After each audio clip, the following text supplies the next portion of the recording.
Good morning 12th class. इस समय हम मैथिली शरण गुप्त द्वारा रचित पदों को पढ़ रहे हैं। शीर्षक का नाम है गीत।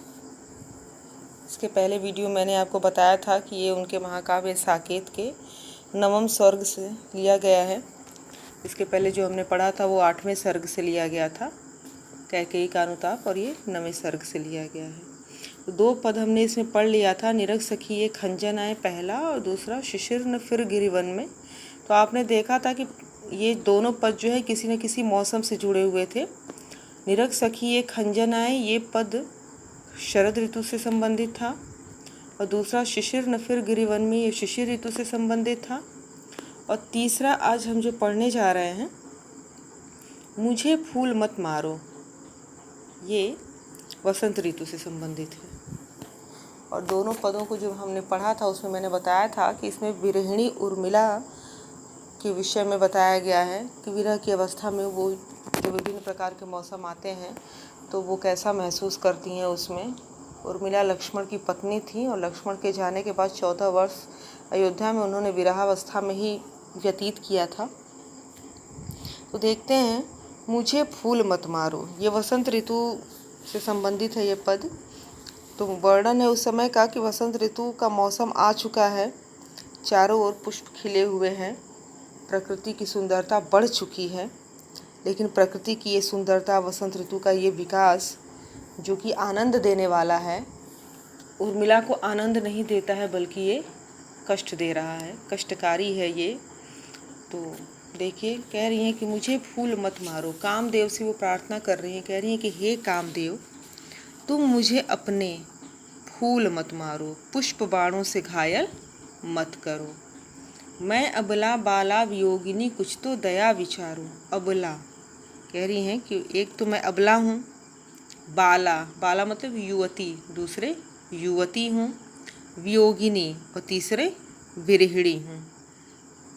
कुछ तो दया विचारो, इसलिए मेरी इस दशा को देखकर मेरे ऊपर तुम कुछ तो दया करो। होकर मधु के मीत मदन पटु, तुम कटु गरल नगारो। होकर मधु के मीत, मधु वसंत ऋतु को कहा गया है। मीत मतलब होता है मित्र, मदन कामदेव को कहा जाता है, ये पर्यायवाची है कामदेव की। पटु, पटु मतलब होता है चतुर, कटु कड़वा, और गरल मतलब होता है विष। गारो, गारो मतलब निचोड़ना, गिराना या वर्षा करना। तो देखिए, कह रही हैं उर्मिला कामदेव से कि हे कामदेव, आप मेरे ऊपर पुष्प बाणों की वर्षा मत करिए, क्योंकि एक तो मैं अबला हूँ, दूसरे युवती हूँ और तीसरे वियोगिनी हूँ। इसलिए मेरी इस दशा को देखकर मेरे ऊपर कुछ तो दया करो। होकर मधु के मीत मदन पटु, तुम कटु गरल नगारो। कह रही हैं कि हे कामदेव, तुम मधु के मीत, वसंत ऋतु के मित्र हो, पटु चतुर हो, तुम कटु गरल नगारो, इसलिए तुम कटु गरल कड़वे विष की वर्षा मेरे ऊपर न करो।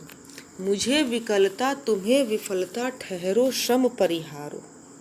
कह रही हैं कि तुम्हारे पुष्प बाणों के प्रहार से मुझे विकलता, मेरे मन को व्याकुलता मिलती है, मैं व्याकुल हो जाती हूँ। तुम्हें विफलता, लेकिन तुम्हें असफलता मिलती है। ठहरो श्रम परिहारो, श्रम मतलब थकान, परिहारो मतलब होता है दूर करना। कह रही है कि मुझे विचलित करने के लिए तुमने बहुत सारे परिश्रम कर लिए हैं, इसलिए ठहरो, अब थोड़ा विश्राम करो और अपनी थकान को दूर करो। नहीं भोगिनी यह मैं कोई, जो तुम जाल पसारो। कह रही हैं कि हे कामदेव, मैं भोगिनी, भोगिनी मतलब भोग विलास करने वाली स्त्री। कह रही है कि मैं कोई भोग विलास करने वाली स्त्री नहीं हूँ, मैं कोई विलासिनी नहीं हूँ। जो तुम जाल पसारो, जिसे अपने जाल में फंसाने के लिए तुमने इतना सारा प्रपंच फैला रखा है।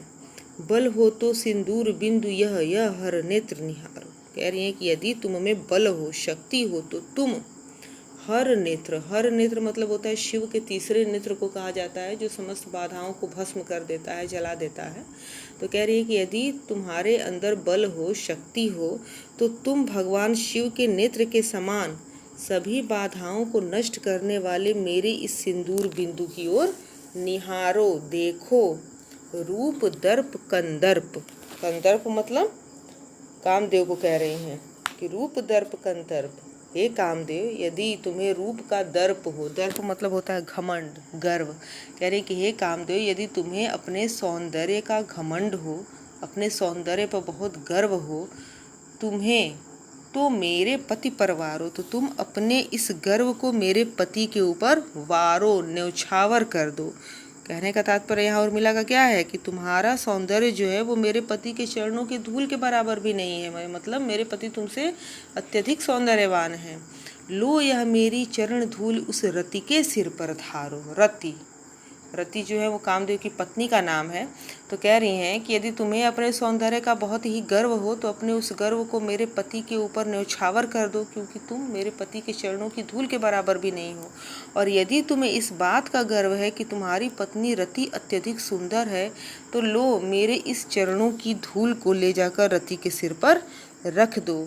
यहाँ कुल मिलाकर उर्मिला के कहने का तात्पर्य यह है कि कामदेव आप मुझे विचलित करने के लिए चाहे कुछ भी कर लें, उसमें कभी सफल नहीं हो पाएंगे। देखिए फिर से, मुझे फूल मत मारो, मैं अबला बाला वियोगिनी, कुछ तो दया विचारो। वसंत ऋतु का मौसम है, चारों ओर पुष्प खिले हुए हैं, लेकिन ये आनंददायक मौसम भी उर्मिला को कष्टकारी ही लग रहा है। तो ऐसे समय में वो कह रही हैं कि हे कामदेव तुम मुझे अपने पुष्प बाणों से घायल मत करो, क्योंकि एक तो मैं अबला हूँ, दूसरे युवती हूँ और तीसरे वियोगिनी हूँ। इसलिए मेरी इस दशा को, मेरी इस परिस्थिति को देखकर मेरे ऊपर कुछ तो दया करो।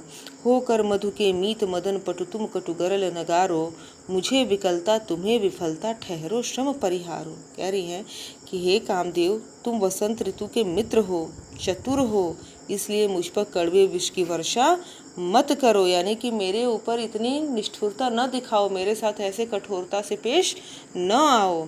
मुझे विकलता तुम्हें विफलता ठहरो श्रम परिहारो। कह रही है कि तुम्हारे पुष्प बाणों के चोट से, उसके प्रहार से मेरा मन व्याकुल हो जाता है, लेकिन तुम्हें तो असफलता ही मिलती है। मुझे विचलित करने के लिए तुमने बहुत परिश्रम कर लिया है, इसलिए अब ठहरो, थोड़ा विश्राम करो और अपनी थकान को दूर कर लो। कहने का तात्पर्य यहाँ उर्मिला का ये है कि कामदेव आप मुझे मेरे व्रत और संयम से विचलित नहीं कर सकते हैं, चाहे आप मुझे कितना भी दुख दे लें, मैं अपने व्रत और अपने पति व्रत से और अपने संयम से विचलित नहीं होंगी। नहीं भोगिनी यह मैं कोई जो तुम जाल पसारो। कह रही हैं कि कामदेव मैं आपको बता दूं कि मैं कोई भोग विलास करने वाली कोई विलासिनी स्त्री नहीं हूँ जो तुमने मुझे फंसाने के लिए सारे प्रपंच को रच डाला है।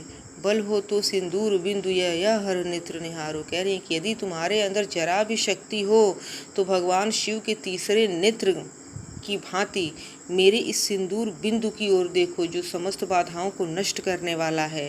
रूप दर्प कंदर्प तुम्हें, तो मेरे पति परवार हो। हे कामदेव यदि तुम्हें अपने सौंदर्य का गर्व हो, तुम्हें अपनी सुंदरता पर घमंड हो, तो अपने इस गर्व को मेरे पति पे न्यौछावर कर दो, क्योंकि मेरे पति का सौंदर्य जो है वो तुम्हारे सौंदर्य से बहुत अधिक है। लो यह मेरी चरण धूल उस रति के सिर पर धारो। कह रहे हैं कि यदि तुम्हें इस बात का गर्व है कि तुम्हारी पत्नी रति अत्यधिक सुंदर है, तो लो मेरी इन चरण धूलि को अपने पत्नी रति के सिर पर रख दो। कहने का तात्पर्य है कि तुम्हारा सौंदर्य या मेरा सौंदर्य जो है, तुम्हारा सौंदर्य मेरे पति के चरणों की धूल के बराबर है और तुम्हारी पत्नी का सौंदर्य भी मेरे चरणों की धूल के बराबर ही है। यहाँ उर्मिला कहना चाहती हैं या कामदेव को समझा रही हैं, समझाना चाहती हैं कि आप मुझे विचलित न करें, क्योंकि आप मुझे विचलित करने की चाहे कितनी भी कोशिशें कर लेंगे, उसमें आप कभी सफल नहीं हो पाएंगे। तो देखते हैं इसका काव्यगत सौंदर्य वर्णन क्या है इसमें। तो इस पद में उर्मिला के पति व्रत का चित्रण बहुत अच्छा किया गया है कि चाहे कितनी भी बुरी परिस्थिति आ जाए, दुख आ जाए, वो अपने पति व्रत से नहीं हटेंगी।